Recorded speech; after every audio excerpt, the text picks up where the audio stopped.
Bom dia a todos. Hoje vamos introduzir infecções oportunísticas associadas à infecção por HIV. Então, hoje nós vamos falar de doenças respiratórias.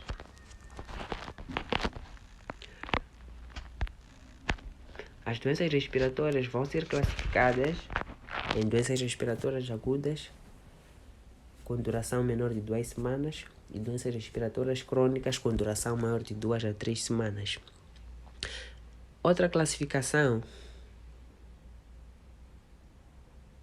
vamos ter infecções das vias aéreas superiores, infecção das vias aéreas inferiores.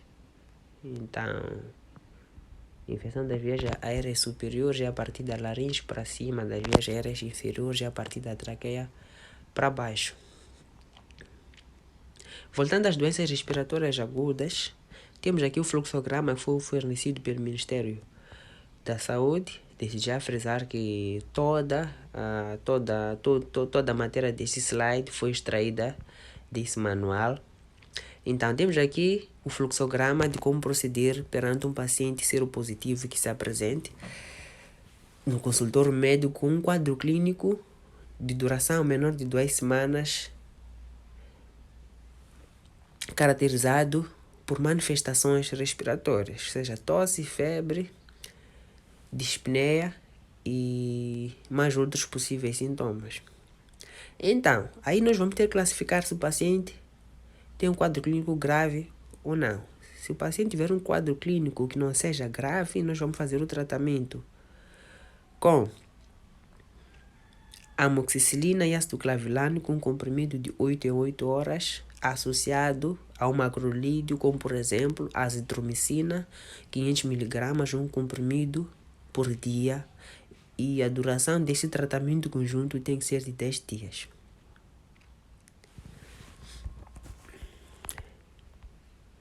Então, vai-se avaliar se houver sucesso, assunto resolvido. Se houver insucesso, 3 a 5 dias depois da avaliação, temos que considerar o tratamento para um outro diagnóstico chamado PCP, ou Pneumocystis jirovecii, que já iremos falar sobre isso.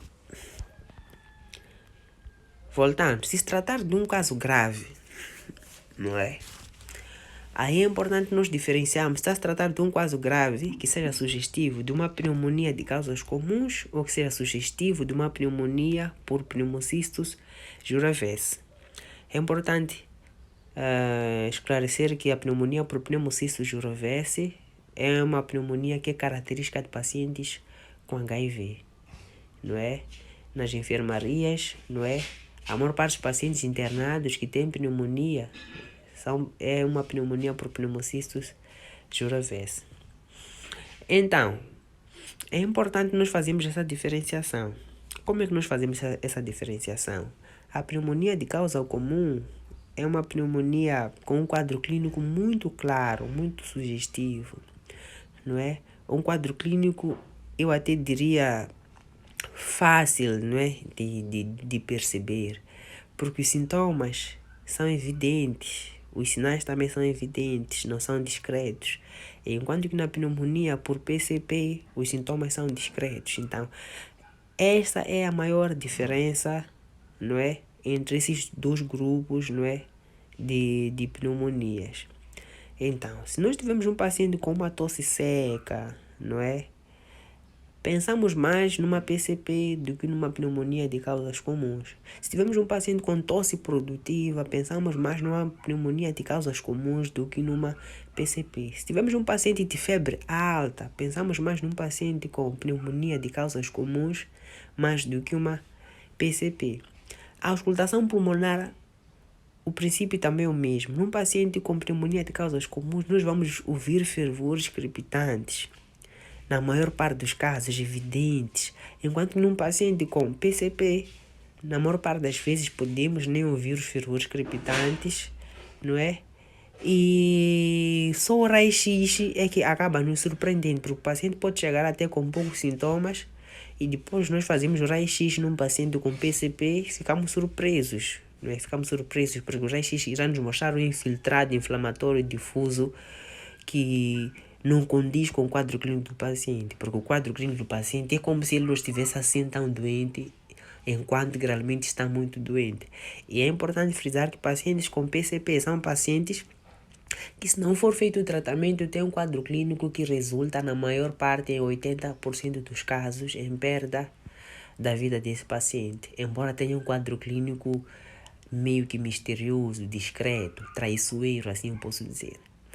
Então, se estiver a se tratar de um paciente com pneumonia de causas comuns, nós vamos fazer o mesmo tratamento que fizemos para a pneumonia ou doença respiratória aguda não grave, que é a amoxicilina e azitromicina, com a mesma duração do tratamento e as mesmas doses.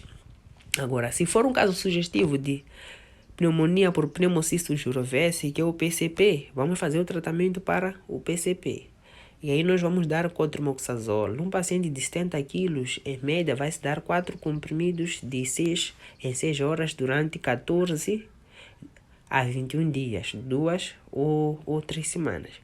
E vai se avaliar o paciente. Caso esse paciente tenha sucesso, graças a Deus, vai ter alta. Caso seja insucesso, temos que considerar a possibilidade de se tratar de tuberculose ou de uma outra doença respiratória crônica.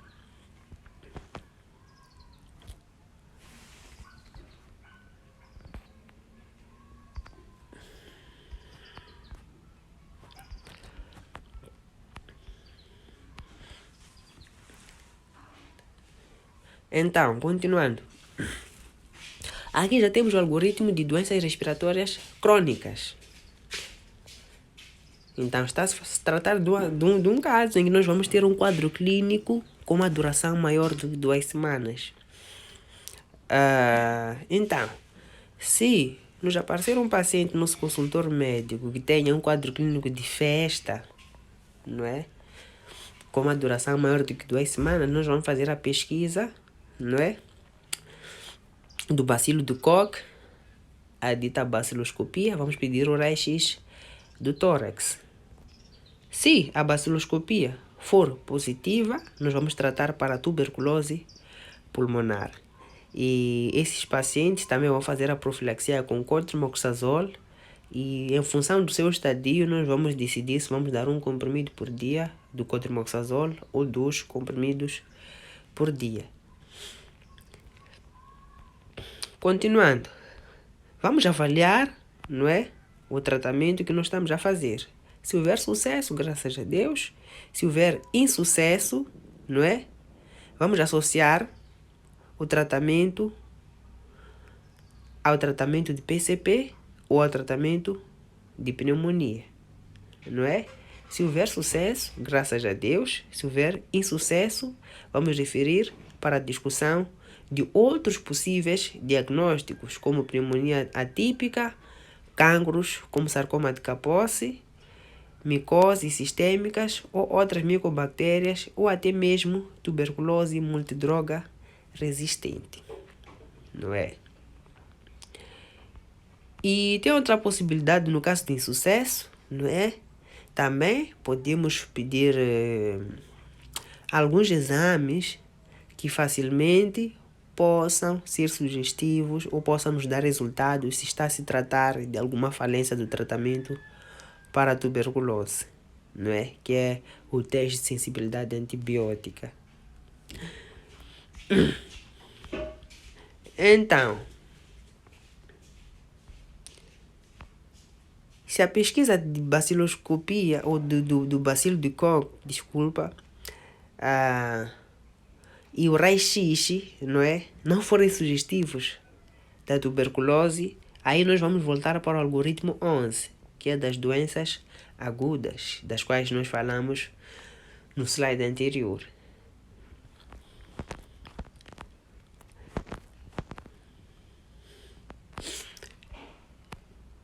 Continuando com as doenças respiratórias crônicas, se nós tivermos num caso de manifestações respiratórias crônicas num paciente com 2 baciloscopias negativas, mas que tenha o quadro clínico da festa, não é? Temos aqui 3 possibilidades ou 3 situações. Se nós tivermos uma radiologia disponível, imagens sugestivas de tuberculose, ou se não tivemos radiologia disponível, ou se tivemos uma radiologia inespecífica para a tuberculose pulmonar. Se nós tivermos uma radiologia disponível com a imagem sugestiva de tuberculose, como cavidades, não é? Condensação pulmonar a nível, não é, do lobo superior em pacientes que ainda têm uma contagem de CD4 considerável, não é? Nós vamos tratar esse paciente para a tuberculose. Se a radiologia não estiver disponível, primeiro vamos tratar para a PCP, não é? Durante os 21 dias. E depois disso nós vamos voltar a solicitar a baciloscopia. Então, se houver sucesso, graças a Deus, se houver insucesso, vamos voltar a pedir o raio-x do tórax na expectativa de que dessa vez o raio-x já esteja disponível. Então, uma vez que solicitamos a baciloscopia, pedimos raio-x do tórax, vamos ficar à espera dos resultados. Se esses resultados forem sugestivos da tuberculose, vamos tratar para a tuberculose. Para a terceira possibilidade, antes de irmos para a terceira possibilidade, vamos continuar mesmo com esta segunda, desculpa, a distração.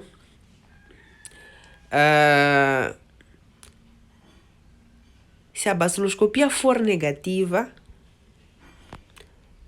com agravamento do quadro clínico e radiológico, temos que associar o tratamento para tuberculose.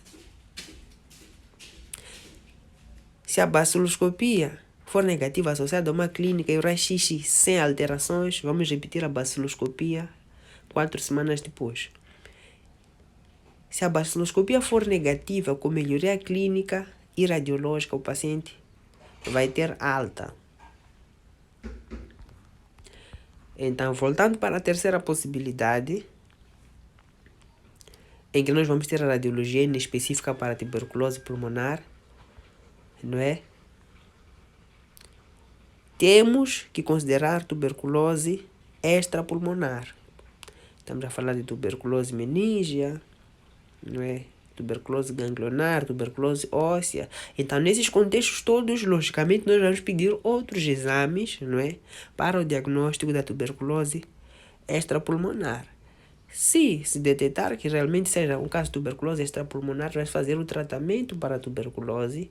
Claramente que nesse caso terá uma duração maior do que 6 meses, desde 9 até 12 meses de duração, em função de cada situação.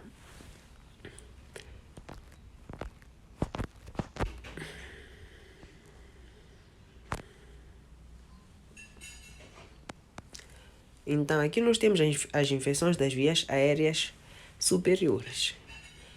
Podemos ter a otite média aguda, a otite média crônica e a sinusite, não é? Em termos de quadro clínico, não é? Aí está a tabela que mostra os sinais e sintomas. Dá para perceber que em relação à otite média aguda e otite média crônica, o quadro clínico, na sua maior parte das vezes, é o mesmo, mas a principal diferença é a duração do quadro clínico, não é? Quando nós tivemos um caso de otite média que já tem uma duração por mais de 3 meses, está-se tratando de uma otite média crônica, não é? E para além da duração, outra diferença é a intensidade dos sinais e sintomas. Todos nós sabemos que quadros agudos têm uma alta intensidade de sintomas e sinais, enquanto que os quadros crônicos têm uma intensidade moderada, não é? Uma intensidade sustentável.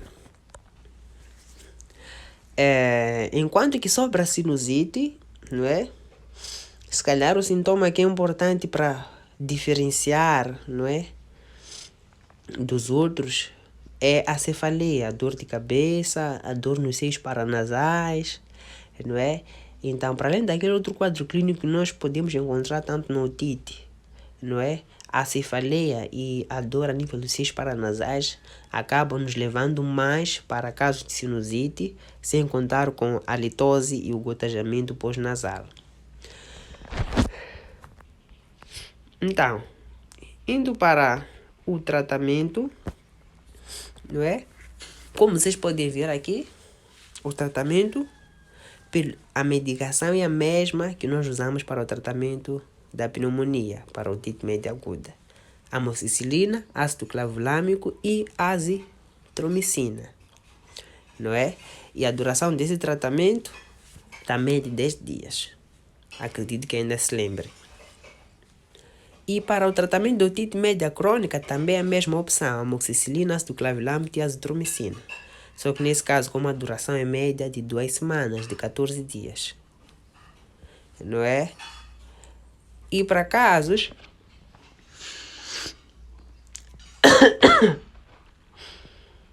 de sinusite, também vamos tratar, não é, com a mesma medicação. No entanto, com uma duração de 1 mês até 2 meses. Agora, se a suspeita não for de causa bacteriana, não é? Se for de uma causa fúngica, vamos tratar com medicação antifúngica, como aí vem. Temos 2 opções, o fluconazol ou a anfitricina B. Então, de uma forma resumida, deu para perceber que a diferença entre otite média aguda e crônica é a duração e a intensidade dos sintomas. Quanto ao tratamento, o tratamento é o mesmo, a diferença está na duração, enquanto num são 10 dias, no outro são 14 dias.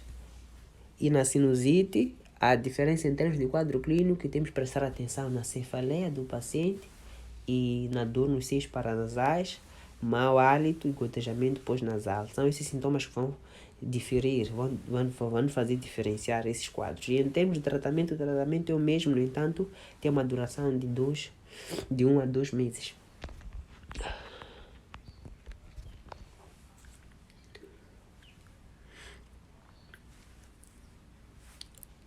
Então, em termos de infecção das vias aéreas inferiores, não é? Acredito que nós já falamos a nível de fluxograma, não tem nada de especial.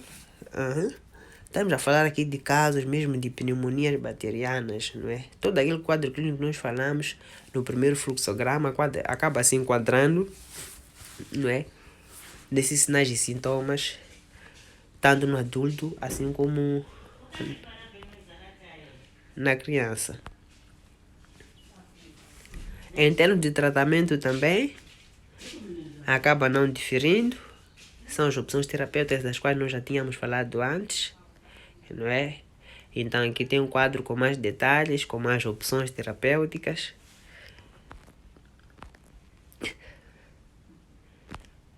Pneumonia por pneumocistos jurovese, também temos aqui a tabela, não é?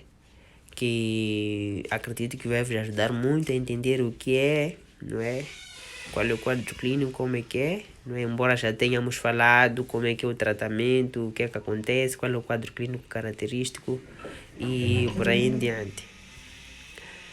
E se calhar frisar mais uma vez sobre a profilaxia, não é, com o cotrimoxazol. Acredito que se lembra quando eu falei de fazer a profilaxia com cotrimoxazol, 1 ou 2 comprimidos em função do estadio clínico, não é? Então, se nós pedimos o CD4 de um paciente e constatamos que tem um CD4 menor do que 200, nós vamos fazer a profilaxia com cotrimoxazol, 1 comprimido por dia, que é profilaxia para PCP, que é pneumonia por pneumocistos jurovese. Mas se nós tivermos um CD4 menor do que 100, também temos que considerar o risco desse paciente ter uma outra infecção, que é o Toxoplasma gondii. Então, nesse caso, nós vamos dar 2 comprimidos por dia para a profilaxia desse paciente. Então, em termos de tratamento, também já falamos, em termos de quantidade de comprimidos por dia. No entanto, aqui tem uma tabela que acaba facilitando a vida do profissional de saúde. Divide o paciente em termos de peso. Para um paciente de 30 a 45 quilos, são 8 comprimidos por dia. 45 a 60 quilos, 12 comprimidos por dia. Mais de 60 quilos, 16 comprimidos por dia. Atenção, esses 16 comprimidos por dia não são para ser tomados ao mesmo tempo, não é? Vão ser divididos em 4 tomas, geralmente. Então vai ser 4, 4, 4, 4. É por isso que o tratamento é de 6 em 6 horas.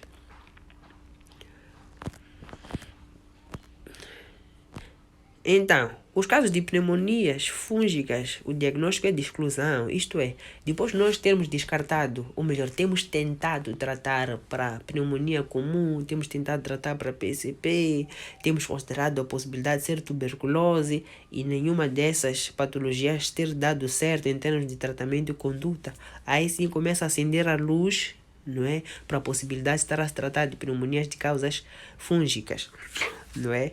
Então, em termos de tratamento, tratando de fungos, temos de dar medicação antifúngica. As opções terapêuticas que nós vamos ter aqui para os adultos, assim como para as crianças, é o fluconazol ou anfotericina B, como a tabela aqui pode nos mostrar. Muito obrigado. Estou constipado, desculpa. Acredito que tenha afetado mesmo a qualidade da aula. Estou com voz anasalada e tudo mais. Mas creio que o essencial tenha ficado. O resto nós vamos discutir na própria aula.